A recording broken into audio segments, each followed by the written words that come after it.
Yo guys, it's Seb here, and today I am bringing you another gameplay commentary, just how we do it. And today I want to talk about the Euros and reflection upon them. It's been, it's Wednesday the 4th of July now, so I know there's some holiday thing in America, so happy 4th of July to you Americans out there. Hope you have a good day. Basically, I just heard it's just a big drink up, really, apparently. So be safe if you are drinking.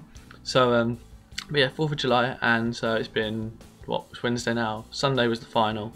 So I thought, it's a couple of days, everyone's winding down, so I'll just bring out a cheeky little video talking about how the Euros went. So my biggest fails for the tournament were Holland. I mean, when going into the tournament, I looked at it and I was like, Holland have got a good chance. I thought they might get to the final, like that's how good a chance I thought they would have. So the fact that they failed dramatically was ridiculous. Like they had Robben, Huntelaar, Van Persie, Schneider, like they had Van der Vaart on the bench type thing. Like it was ridiculous, but they just couldn't gel. I didn't think they gelled as a team. They didn't look like they were a team playing, and Huntelaar and Van Persie just didn't work together at all. Like them up front together was just pointless. They didn't work together, so they didn't play together. And I mean, Huntelaar was top scorer in the league, in his league, and Van Persie was like banging them in for Arsenal week in week out.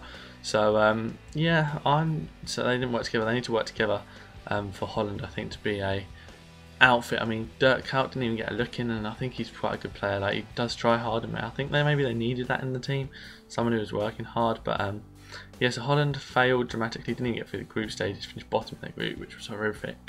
So yeah, and then on that, the biggest surprise I thought, like obviously Greece got through, but that wasn't that. Like that group was pathetic. But my biggest surprise was Italy. I didn't give Italy a hope in hell in chance. I didn't think they were.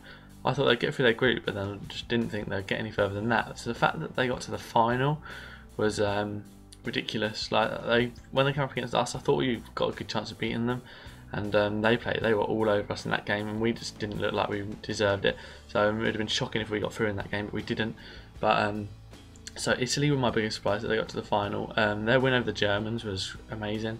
Balotelli's a quality player, and they just dominated the Germans, and so they got to the final. And then when they did get to the final, Spain did just like romp all over them, like 4-0, 4-5, or whatever it was. They just romped over them. Spain showing their class again. I mean, Spain's football is boring. I'm not gonna lie, like it is boring. Like the way they just pass around with 6 in midfield. I mean, they won it playing 6 in midfield. I know they brought Torres on at the end, but they won it by playing 6 in midfield. Their football, however, is actually really, really boring. But it's boring, but then it's magical. Like you'll be watching it, like I'm watching a training session, and suddenly bang, bang, bang, goal. It's like, what? How'd that happen? And you rewatch it, and you're like, that's just ridiculous. Their movement and their balls, their movement and their passes through is just absolutely ridiculous. I mean, their left back Jordi Alba, who just signed for Barcelona, is a great signing for Barcelona. He is actually like, the fact that he scored that goal like out of nowhere, it was just, I'm going to run, I'm going to keep running, you're going to play a perfect ball through for me, Xavi, thank you very much, I'm going to take that on the ball and then score. But out of nowhere, like, they score, and I was just there looking at it going, they're a quality team still. And then the fact that Torres got top goal scorer without even playing shows how good they are. Like the fact that they managed to score goals and then still get top goal scorer without Torres starting a game, it just shows their quality in real depth, in real depth. The Germans as a team, like the fact that they lost to Italy, they just didn't look like they had an attacking threat in the final third, really.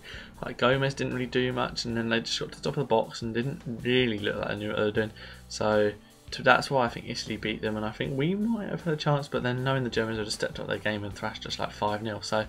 So the Germans in all weren't like, they were hyped to be the favourites, and then they just flopped massively. I'm a bit annoyed that Italy flopped in the final because I thought they were going to win, but hey, Spain were the favourites from the outset. Moving on to England, as a team we just have no midfield or up front cover. As soon as Gerrard would have got injured, or as soon as Parker was out, we were bringing on Jordan Henderson, who, no disrespect to the lad, isn't a world class player. He's not an international player. We didn't have anyone brought on, and I wanted us to bring a youth team basically to that tournament and prepare for the future. I would have loved it if he brought Sturridge, who else? Bertrand, Jones, Welbeck he did bring, Oxlade-Chamberlain he brought, Walcott he brought, who else? Josh McEachran, people like that into the team and played a young team to build for the future, like Spain did, like Germany did for a couple of seasons. So like play them this year, then play them in the World Cup, and then we'll win the Euros, and we'll like play them so they get used to playing with each other week in, week out. And we need to find a new right back. I'm sorry, but Glenn Johnson as a player is absolutely abysmal. We need to find him. I'd have played Bertrand, played Jones, I'd have played anyone like. It was unfortunate Carl Walker got injured because I'd have played him. But we just need to find a new right back, like ridiculously. Like it's not even hard to find a right back. We just need to find a new one.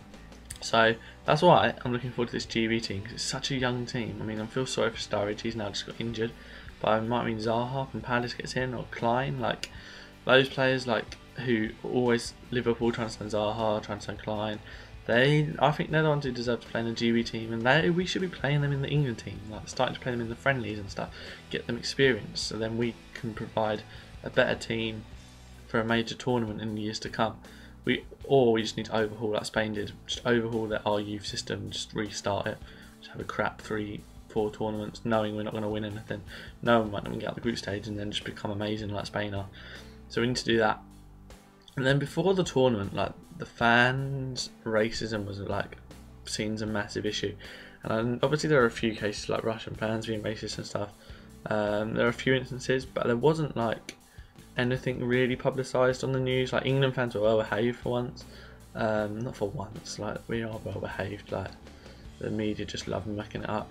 But so England fans were well behaved, the Russian fans were just crazy, like marching through, what was it, Warsaw or something, the capital of Poland or something, like on Russia Day or something like that. It was just funny, and just beating up all the Polish. It wasn't funny because it's like violence and everything, but the fact they had the cheek to do that was just shows how nutty they are. But yeah, the racism wasn't much of an issue throughout the tournament. I'm gutted the tournament's over because now there's literally nothing on TV to watch. Like what there is, they've got Wimbledon and stuff. But so yeah, the tournament's over, and we've got to wait for the Olympics and then more football. And then when the Olympics ends, it's the football season. So not too long to wait, but it was a good 3 weeks, wasn't it, for men? Just chilling with, like, girls just knew that they weren't allowed to be coming into our domains and everything. So yeah, so cheers guys, and I'll see you soon. And here's 2 videos you may have missed, guys. One being on the right, I think my ultimate team journey with my Italian team, and on the left is a Terraria Let's Play that I'm doing with 2 other guys. So if you can check those out as well, that would be absolutely amazing.